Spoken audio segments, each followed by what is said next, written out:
You're good to go?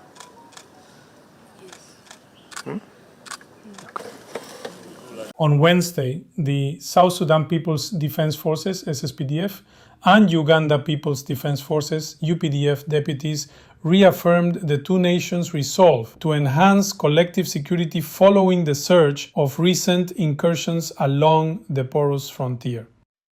The recommitment emerged from a two-day high-profile session at the Defense and Intelligence Headquarters Mbuya, co-chaired by Lieutenant General Kayanja Muhanga, UPDF Commander of Land Forces, and General Dau Aturjong Nyol, Chief of Defense Forces, CDF of the SSPDF. The gathering followed a worrisome upswing in border violence, ranging from incursions by armed groups and extensive livestock raiding to armed confrontations between oppositional militias and deployed security forces.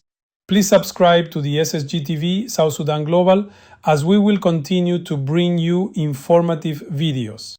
Tensions peaked in the preceding 2 months after armed elements from both South Sudan and Uganda, which the two countries described as spoilers, were accused of as the ones responsible for triggering violence between friendly forces of South Sudan and Uganda.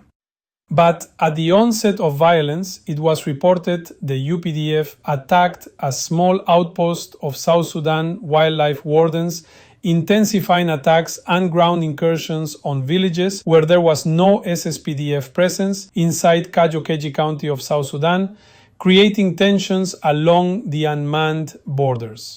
Meanwhile, ambiguous border post markings and columns of 1934 line plaques have bred confusion, fostering grievances among communities, each side claiming the other host's militias bent on sabotage.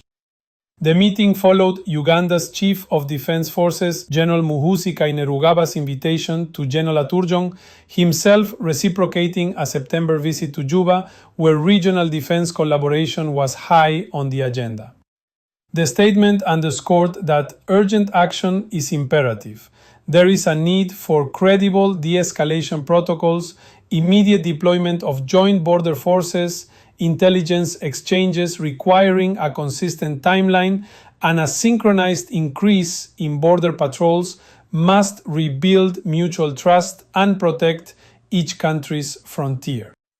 The communique called for a resurgence of well-established mechanisms for conflict resolution, urging local leaders in the area to take bold steps in grassroots sensitization of civil populace on the proactive peace-building mechanisms the two countries have agreed on.